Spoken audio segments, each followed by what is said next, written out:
Hello and welcome to Tipsy Tolstoy, Russian literature for the inebriated. I'm Matt Gerasimovich, a PhD student in Russian Lit. This week, kind of want to open my own game store. And I have been learning a lot about it along with Matt.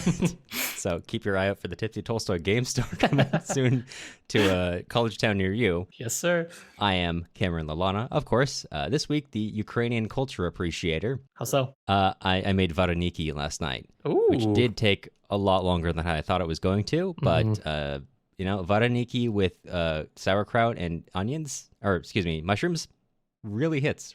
I've frozen a bunch in different baggies, and I've been cooking them each morning before I go to work, which has been just... That's the way to go, yeah. It's been peak. I You're love it. really living out your best Sankhya roleplay. Today I was literally eating the vareniki with dipping them into sauerkraut, sour cream in my car. And I was like, this is, I didn't think this is Sankhya, but it could be. I think that's kind of like one of Sankhya's friends. You did it at his grandma's house, right? Something like that. I think she made draniki, not vareniki, but close enough. Alas, one of the Nikis. All right. Well, as you've heard so far, this is a podcast where me and my good pal Cameron get to unwind from our week with some Russian literature and a drink or two. This week, we're going to be reading the second half of Guzel Yakhina's Zuleika.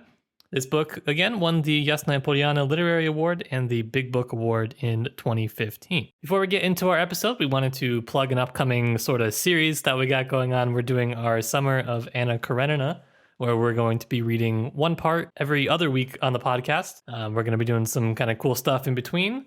So pick up your copy of Anna Karenina, get cracking, look at our website for the schedule, join our Discord, become part of the Tipsy Tolstoy community, at least for the summer. Maybe longer if you want. And if you are really enjoying the podcast, take a look at our Patreon at patreon.com/tipsytolstoy. We put a lot of work into our tiers and rewards, and it really helps the show out. If you are not able to support us financially at the moment, you can leave us a nice review on Apple Podcasts or sign up for our email list on our website. Yes, thank you for the updates, and super excited for the Anna Karenina this summer. Both of us have already gotten cracking on that reading. Matt for the third time now, probably. Yep. Yeah. It's going to be a good one. Woo! Yeah, me for the first time, and our episode with Allie really whet my appetite for getting into the novel itself. Cameron is soaking. I'm excited to learn way more about Levin. You are going to learn way more about him than you ever wanted to learn. Okay. Well, before we get into the actual reading today, Matt, what are you drinking? I am drinking the Lazy Man's Jack and Coke. Not that the drink is made as a lazy man. It just signifies that I was a lazy man and didn't pick up beer this week. Got it. Okay. I thought you were gonna tell me you made it with bottom tier vodka and Shasta Cola or something. Shasta Cola, no. No. Okay, well that's good. What are you drinking this week? This week I am drinking from Federation Brewing, an Oakland institution, a Lowboy oatmeal stout. Which I love I love low boys. I love oatmeal stout. I think that's a faction in a Stephen King novel. If you are a low boy looking for a podcast to support. I love oatmeal stouts, and the United States does not love oatmeal stouts, so I'm glad that someone is appreciating them. So As it should be. Thank you, Federation Brewing. Yeah, as it should be. Okay, well let's talk about Zuleika. Before we get into Zuleika, the story, I want to continue my ranting at you about Soviet history. Please, Professor. This week, we're going to talk about dekulakization. Last week, we mostly covered some of the dynamics of the Great Terror, and I know I spent a long time talking about it, but I want to reiterate, the numbers are perhaps not as important as the existence of the mechanisms. The fact that the Soviet Union had the mechanisms it said it did, or perhaps enough to say, wow, that was bad, instead of needing to create, many, many numbers of dead. Now, that being said, this book mostly does not focus on the Great Terror. Of course, it focuses primarily on the process of dekulakization, which happened much earlier than the Great Terror. The book starts in somewhere between 1929 to 1930, which is about the area that we see this policy of dekulakization. Now, first question you may have is, what is a kulak and why are they trying to get rid of them? That's a really hard question to answer because the Soviet policy and at the at the state level and at the individual, rayon or region level often differed, and that sometimes differed from the popular definition of a kulak. But essentially, the Soviet government understood the kulak to be classes of people who are among the peasantry who were a little bit more wealthy. Oftentimes, they had staff who were producing things for them, and those staff had skills which they were using to produce items, which then the kulak in this definition sold for profit. There are various levels of kulaks, from all the way from like counter-revolutionary ones to kind of benign ones, but this is a very technical term. And by the time that you get to the late 1929, 1930, at which point the government of the Soviet Union is officially passing plans to, okay, it's time to de-kulakize. It's time to get rid of this class of people. Many regions are already pursuing these kinds of policies, so it's not a major change, but this is suddenly when you get the the state highest level involvement in it. It's a very complex process, and it really can't be looked at simply as this happened from bottom up or top down. Now, despite the official endorsement of this from the very top, it was complicated by the fact that popular understanding of what a kulak was sometimes differentiated. It could be, in the popular understanding, much simpler than the Soviet understanding, as someone who merely has money, or someone who goes against policy. That was kind of more a definition used by regional powers usually. And as this policy continued, you started running into things where many regional powers began to use this policy of dekulakization, seizing property from kulaks, moving kulaks to collective farms to achieve other goals, such as the need to requisition grain or creating more collectivized farms. So sometimes they'd kick someone off their land and give that land to a collectivized farm, a kolkhoz, as happens in Zuleikha. Now, this was kind of getting out of hand to the extent that the Soviet government actually kind of steps in and begins to regulate's not exactly the right word, but they began to put in place a more formal policy, because since it was happening at the regional level, it was really inconsistent and happening much more violently in some places, much less so in other places. Sometimes it was applied unevenly. The document, which I will link to in the description of this podcast, called it somewhat anarchistic at times. So interesting policy, but that's basically what was happening in this era, why you even see the story that we're reading even happen. Now, the real thing I want to talk about today is the existence of the so-called fifth column and how that relates to national minorities in the Soviet Union. Now, very early in the Soviet Union, there was an attempt to create socialism for all parties involved, and this was basically called the policy of korenizatsiya, which modified socialist characteristics in the USSR's understanding to specific cultural and ethnic backgrounds. Now, by the time you get to Stalin and then the Stalinist government in the 30s, that's not so much a concern anymore. And now what's a much bigger concern is the so-called fifth columnists. And the fifth columnists are so-called wreckers or spies, saboteurs, people who are trying to undermine Soviet governance in general. That concept of the fifth column, or in the Russian term, the vragi naroda, the enemy of the people, which itself, that definition of the vragi naroda changed over the course of the 20s and 30s, but the basic idea of them as a constant threat, creating kind of a siege mentality in the Soviet government, was pretty consistent. And you see this obsession with that in the way that the Soviet government pursued the fifth column, which was an outsized feature of the political arrests they made. And oftentimes that was tied to the assertion that the fifth column was because there are international powers trying to take them down.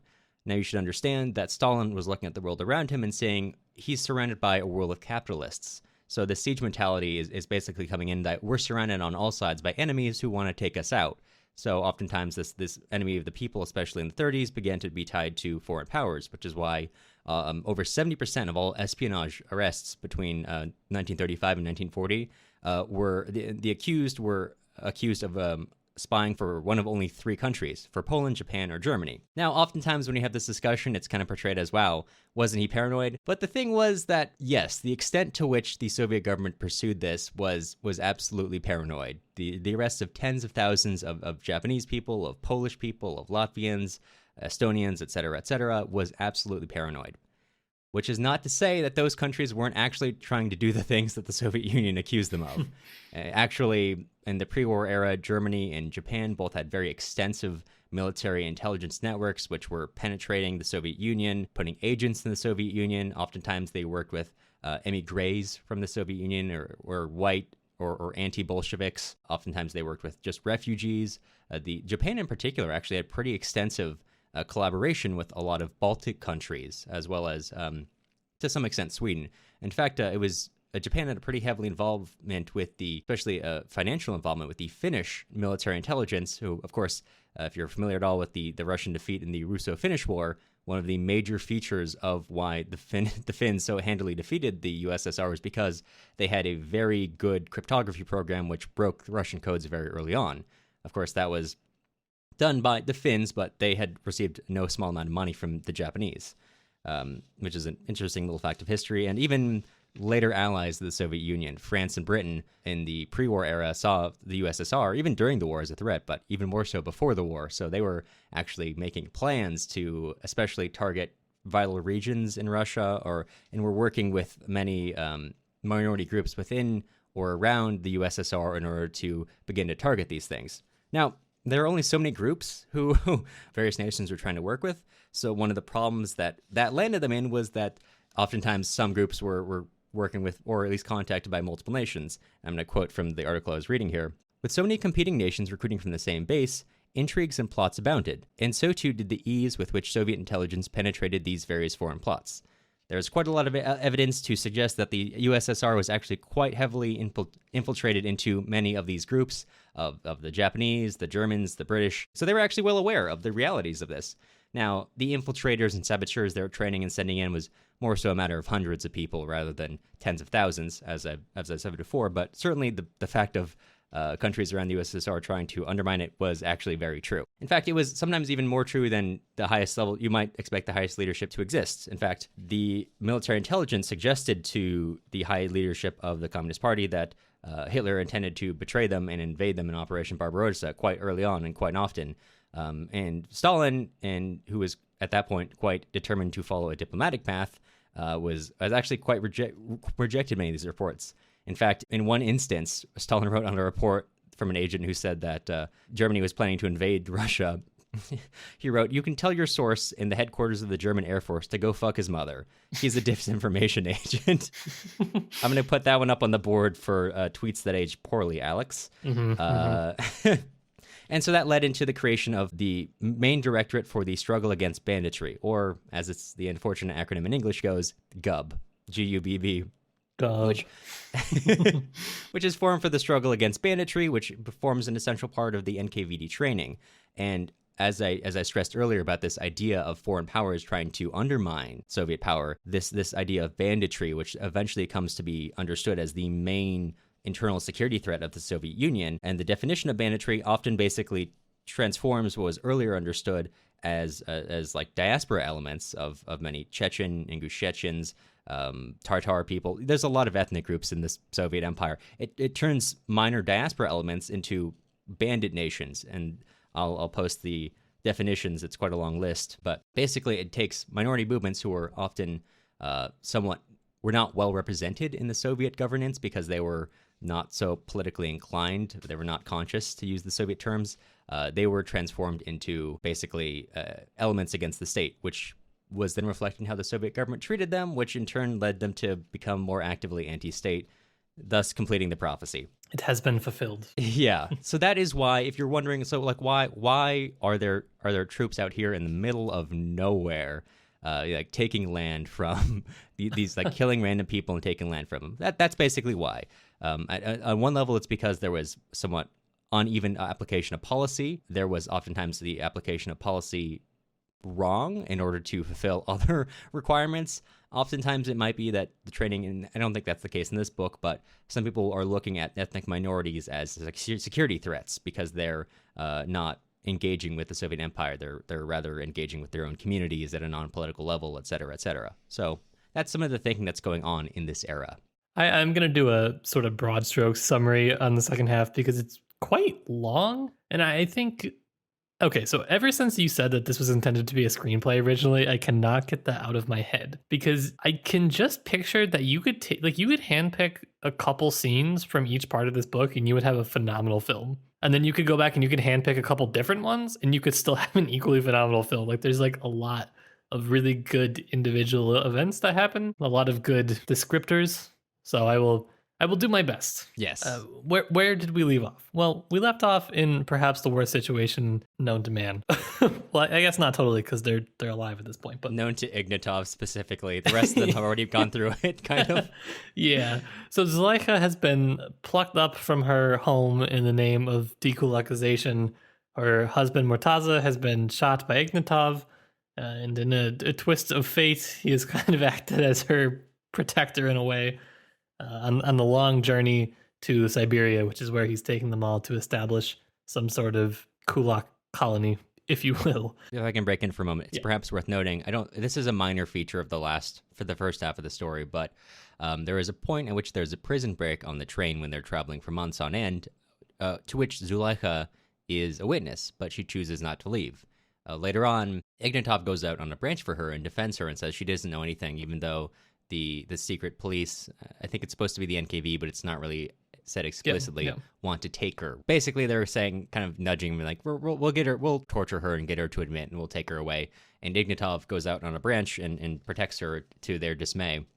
Mm-hmm. And so he's kind of, like you said, taken on the role of protector, not only in actually getting the prisoners food, although that's not so much a humanitarian thing as I have a duty kind of thing, but he does show some humanity, and as he begins to spend more time with the prisoners. Yeah, he shows just an ounce more humanity than is required to get them there alive, I think.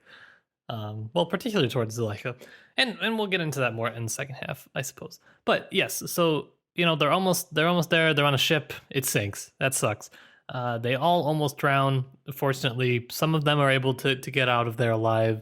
That Zuleika does, and Ignatov does, and then there are some more characters that come into play.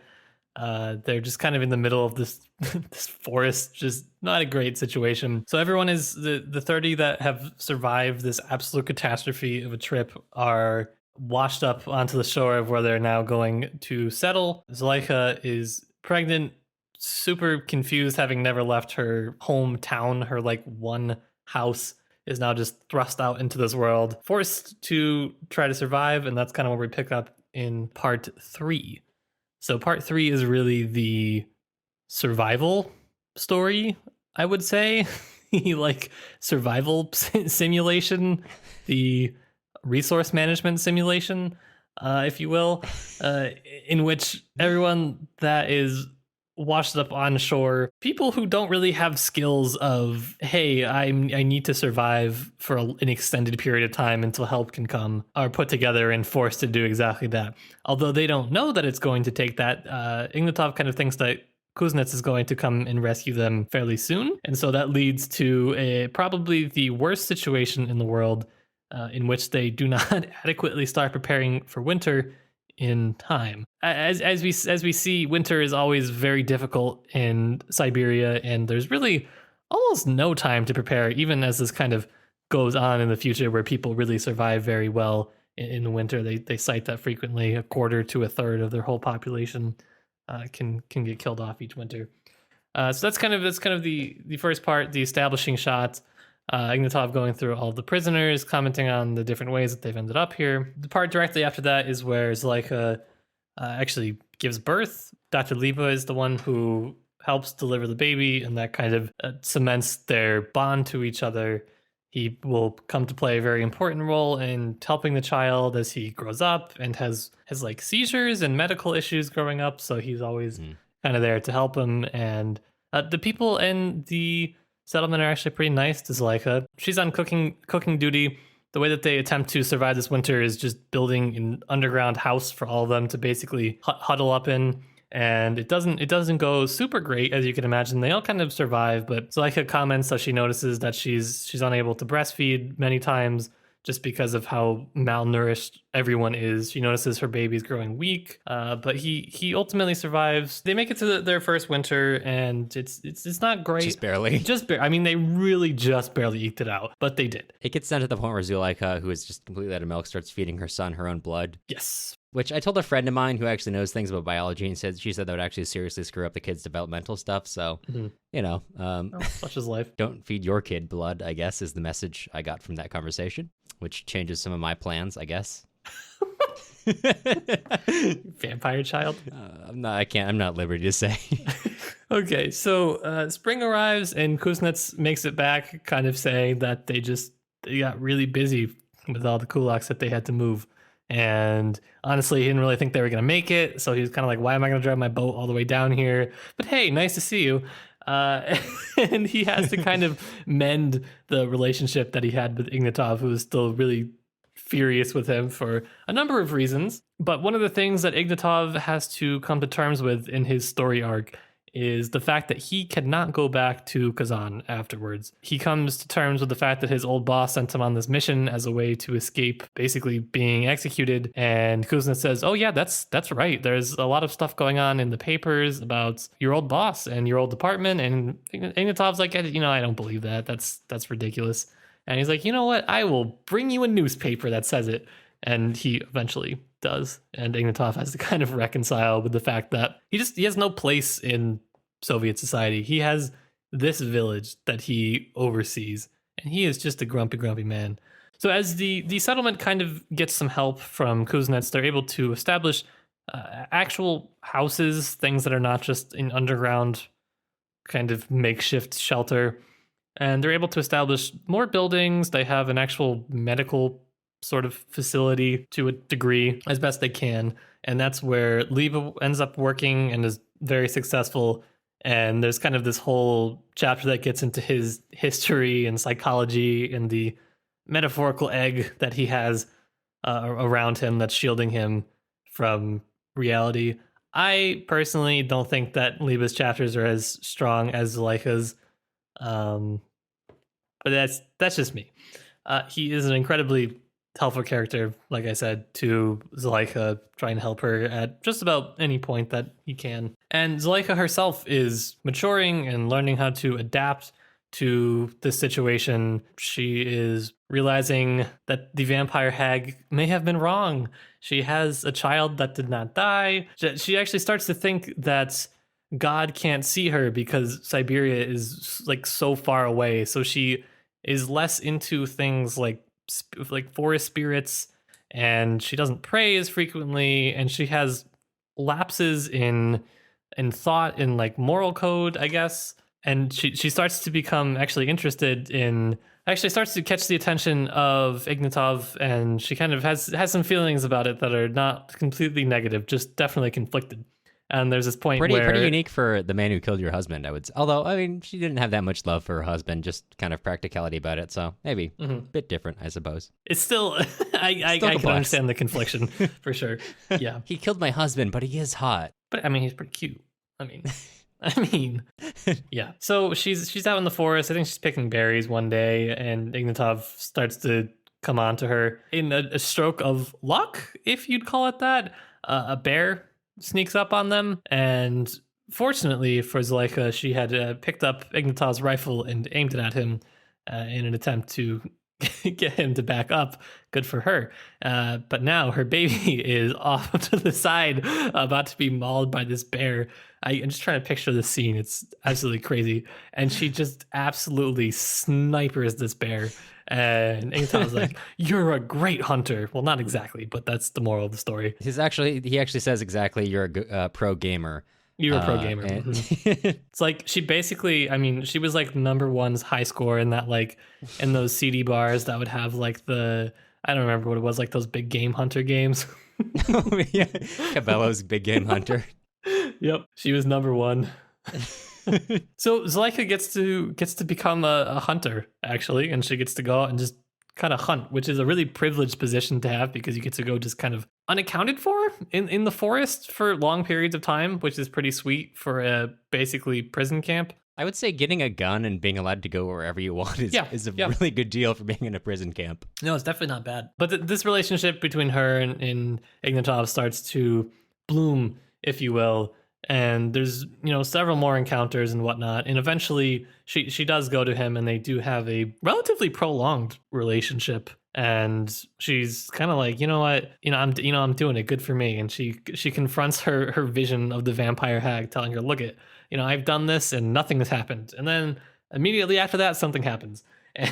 And she goes home, and her son who at this point is probably about 7. He's aged a lot, and her son is missing, and she knows that her son sometimes goes out and looks for her if she takes a long time getting back.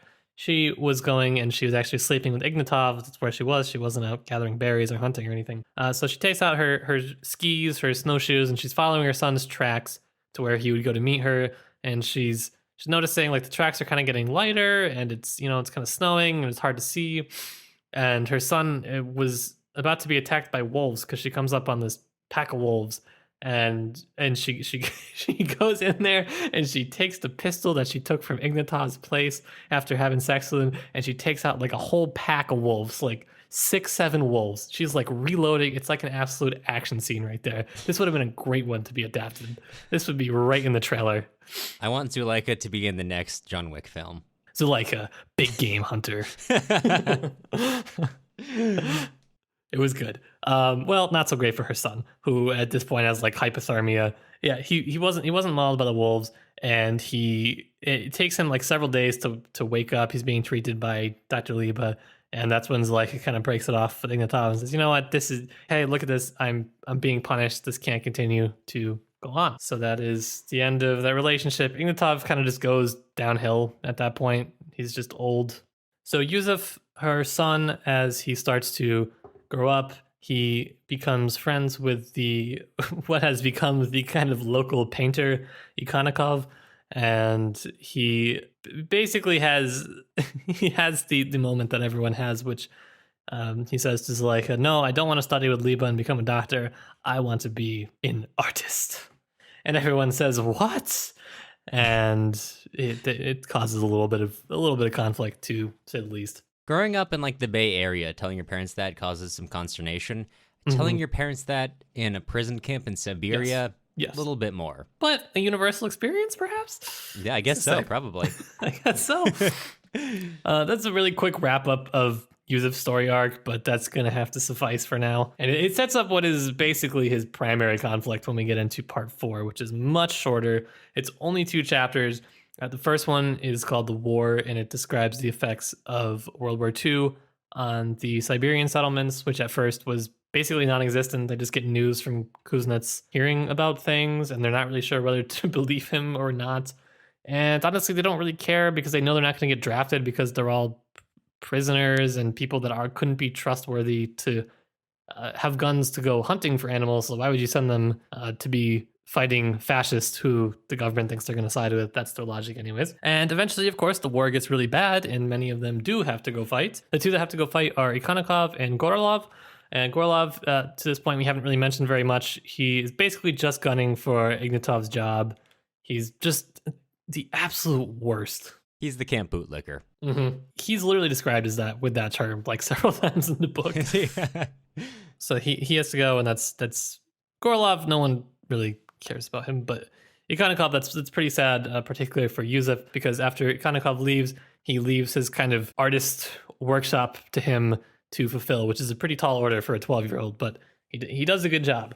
And after a couple of years, he kind of decides that he doesn't want to continue living in the settlement. He wants to go to art school. So Zuleika is understandably quite hurt by the thought of her son leaving her, and also it's not a real possibility because he doesn't have access to any of his documents, which are under lock and key in Ignatov's office.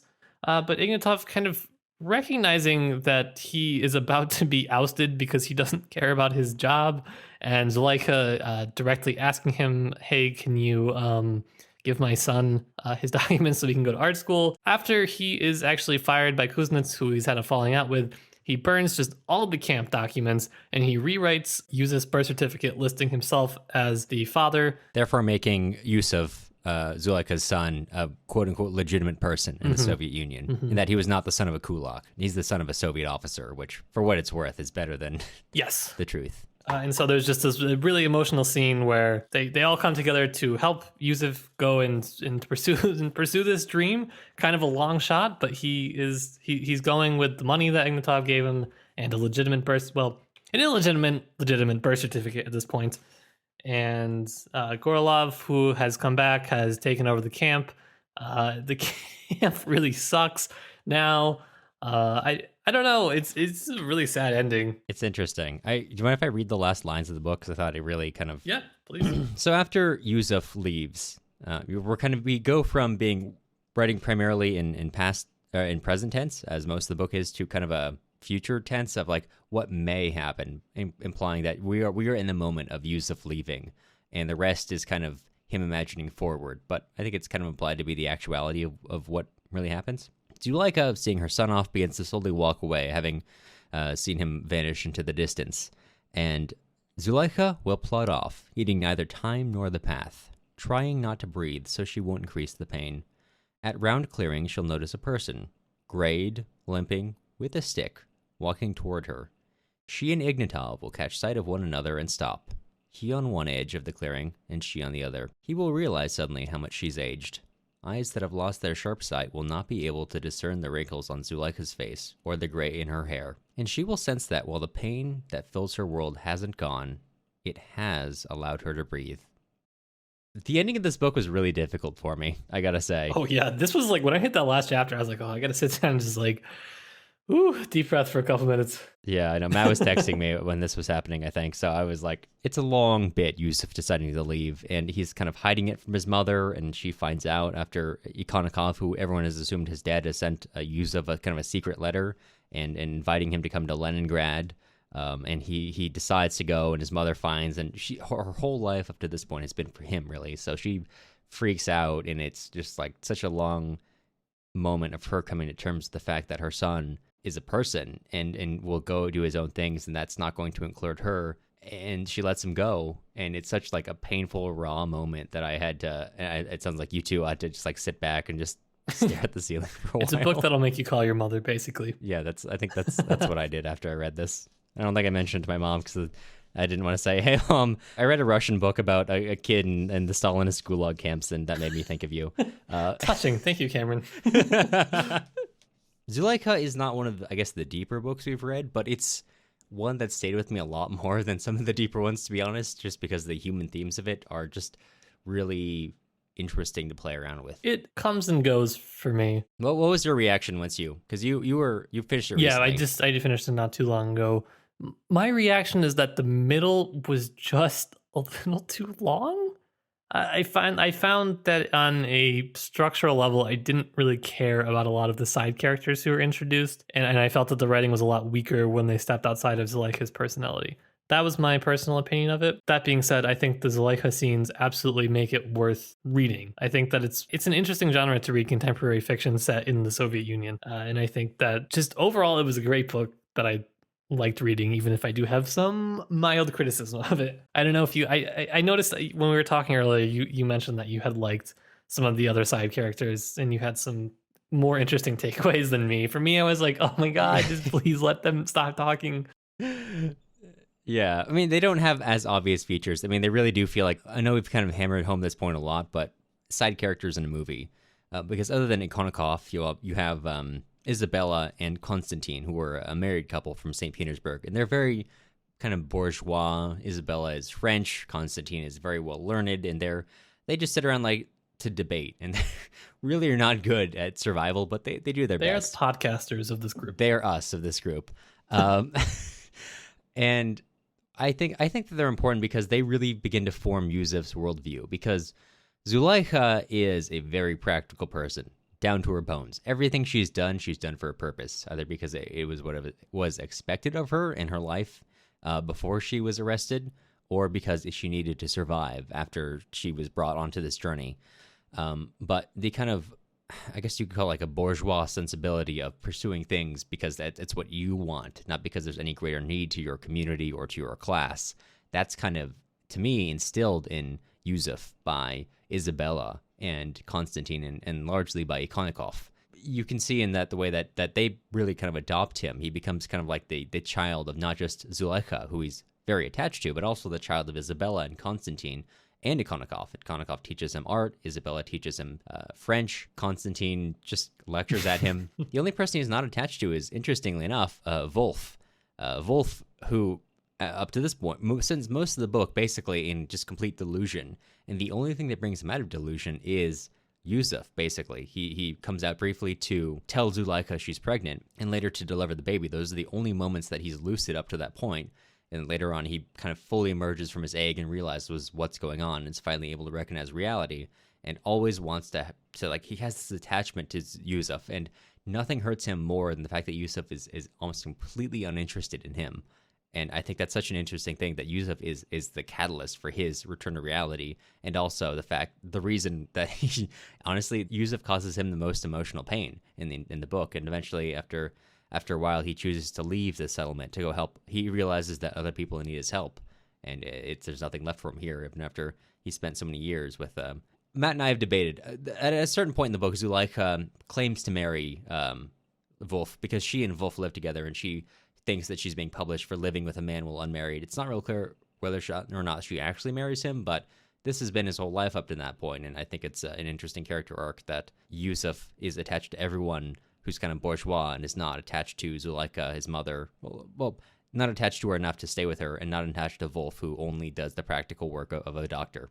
So I wanted to talk about an interesting connection that kind of happens later on in the book between storytelling and reality, where you have the village of the prison camp they're living in, which is named Siemruk, which represents the 7 hands which built it initially before everyone else comes to it and makes it a bigger camp. And you also have the story of the Siemrug. And in English, they're different. They've got the Siemruk, 7 hands, and Siemrug, the bird. But in Russian, they're pronounced basically the same, Siemruk and Siemruk, because in Russian, if you end a word on G, it becomes a K, because Russian's an anarchic language with no rules. But there are rules, but you don't get to understand them. You specifically don't get to understand them. Yeah, that's why I am where I am with my language learning. Us peasants couldn't understand. But the Siemruk, the story is of a bird, basically, like the perfect bird who every other bird has a question for. And this great mass of birds needs to go to the Siemruk or the Shah bird to understand something. And they all travel through these great many quests. And they travel through low valleys and high mountains. And many of them get caught up in temptation on the way. And finally, you have basically just a handful of these birds left who've survived this journey to this point. And they get to the end. And let me just read from the story itself. The birds realized they had reached Siemruk's dwelling place, and they felt his approach through the glowing great gladness in their hearts. Their eyes squinted from the bright light that filled the world, and when they opened them, they saw only one another. In that instant, they grasped the essence, that they were all Siemruk, each individually, and all of them together. Think about it. Just conceive, just think. Drop some LSD and think about it. I mean, for me, this was kind of the point in the story where obviously it continues after this, especially with Yusuf's story with his mother. But really, we get to the point of what Guzel Yakhina is kind of telling us, in that we have a group of people searching for a truth and realize eventually that that truth is not found in some power above them, but in their community with each other. In the friends we made along the way. We did it. The real truth of existence was the friends we made along the way. Camus shaking in his boots. Yeah, I liked the storytelling. There were a lot of really interesting things structurally like this that happened in the second half of the book. And one of the ones that I liked a lot was watching Yusuf grow up and getting a parallel plot line to kind of watching Zuleika both grow up and go through this incredibly traumatic experience throughout the book, where like there are several points where Zuleika is telling Yusuf about her old life in Yulbash and talking about the different animals that were there. And because they have no animals, because they're a quite poor Siberian settlement, Yusuf has never seen like cows and goats, and the first time that he sees them are through Ikhanikov's drawings, which give him a really interesting perspective on life, I would imagine, when some of the more basic things that we take for granted every day are actually transformed into these kind of, not mythical, but like, I don't know, they're just otherworldly because they're not something that you interact with at all. And so you get like something very interesting with someone who's like kind of schooled into the Soviet kind of sort of way in the settlements, Plus, as Cameron has mentioned, all of the people that are around him, helping him learn and grow, not just in school, but like languages and art and whatnot. And so he has just a very different experience by so many different standards than Zuleika did. I have a question for you. I was wondering how you saw Ignatov's character arc, because obviously he begins the book shooting Zuleika's husband, and ends the book kind of after many intermittent love affairs, staring at a much older, and of course he himself is also much older, Zuleika, as they stand across a clearing from each other, recognizing the agedness of the other. So actually, I think, well, I will just say this on the ending. If you notice, he does at one point mention a couple times how much Zuleika has aged, but he at the very end finally notices how much he's aged. And it says that his eyes, because of their lost eyesight, he's unable to see how much Zuleika has aged and like the wrinkles on her face and whatnot. And so in my mind, that's like he's kind of seeing her like not younger, but I don't know. I thought it was a little bit optimistic at the end, the actual realization of yourself. And there's this one kind of actually quite major plot point that we didn't discuss during the summary, which is pretty critical to his arc. Which is when Kuznets, during the probably height of the purges, says, you know what, this is the time that we need to make our move. We're going to say there's 100 saboteurs in the camp. We're going to shoot them all. And then we are going to get promoted. And Ignatov is like, what are you? Like, he thinks he's joking. And I think a little part of him thought he was wanted him to be joking. He says, like, no, I'm not going to do that. And that's what causes the falling out between Ignatov and Kuznets. And that is the turning point for Ignatov. Because I think if you gave that same officer the opportunity to do that at the beginning of the book, 100% he's going to do that. He becomes actually quite a dynamic character throughout his time as the leader of the settlement. And I think as a whole, he has a good-ish story arc. I mean, he ends up relinquishing his power because he doesn't want it anymore. He doesn't want to be... He wants to support other people in his community, but he doesn't want to be the one in charge of them, I don't think. Yeah, I find Ignatov as a character fascinating. Ignatov is interesting because he's not a good person. No. He is a bad person who is, and that's why I think he's interesting, because there's a line from a novel I really like, In the Lake of the Woods. It ends on this line. Can we believe that he was not a monster but a man, that he was innocent of everything except for his life? Which kind of rings true for me with Ignatov, and that he, as you've said, is not a good man. Mm-hmm. Through it all, despite not being a good person, he makes interesting decisions. Yes. Despite being self-absorbed and spending the first half of the book obsessed with, I need to break up with my girlfriend because I'm sleeping with this much hotter woman. And, oh, woe is me. I just have such a hard life sleeping with such a hot woman that I have to break up with my girlfriend. And and then he gets sent down this rabbit hole of needing to escape from his own organization, because they're out to get him for his associations, and he ends up in a spiral of just he's just obsessed with waiting for Kuznets' next visit after he arrives at this camp, and he's just always drunk. And there's a moment when Isabella is kind of looking off at him, and someone says something about him as an unfit leader, and she says, no, he's a fit leader, and he's a good man. He's just troubled. And when I first read that, I kind of rolled my eyes, and I still do. But I think there is something interesting about a character who is just such a relentless piece of shit, who simultaneously is, he cannot lose his humanity, and that he does step out on a limb for Zuleika, and he continues to have human emotions. And I'm not saying he's a good person, I don't think he is, but the fact that he just kind of has this like nascent humanity just kind of getting him to protect these people time and again, especially as you've mentioned from Kuznets in the end, which costs him his job, makes him such an interesting character to me. Yeah, you're not really ever rooting for him. You're rooting for him to do like certain things that are just not horrible at times. That's why I said, like, what I said, his character arc is good-ish. Like, it is a well-written arc that I enjoyed reading. I don't want to imply that like I was rooting, like I liked a lot of the things he was doing, because I didn't. Yeah, but that's why he's an interesting character, because he's not a good guy out to do the right thing. He's a selfish person out to protect himself, and incidentally, he happens to do things that protects all the people under his care. Oh, one last thing I wanted to mention. If you wanted the Shawbird chapter, the story of Simruk, if you wanted to hit it home any more about how much Guzel Yakhina wants you to focus on this, in Russian, the title of this book is Zuleika Opens Her Eyes, And the first words of the chapter, the Shawbird, which is about the story of Simruk, is the sentence Zuleika opens her eyes. So I think she was trying to transmit some message to you there. Not certain what. Yes, there's obviously a lot to talk about with Zuleika. There's a lot. I enjoyed this book a lot. A lot of interesting character arcs, especially because not everyone is a good person. It's just a good book. Like, honestly, you should read it. And also, not only is it a good book, but Lisa Hayden did a phenomenal job translating this. This, I cannot imagine, was easy to translate, but I found it a good read in English as well. Shout outs where they're due. Well, and Lisa Hayden come on the podcast.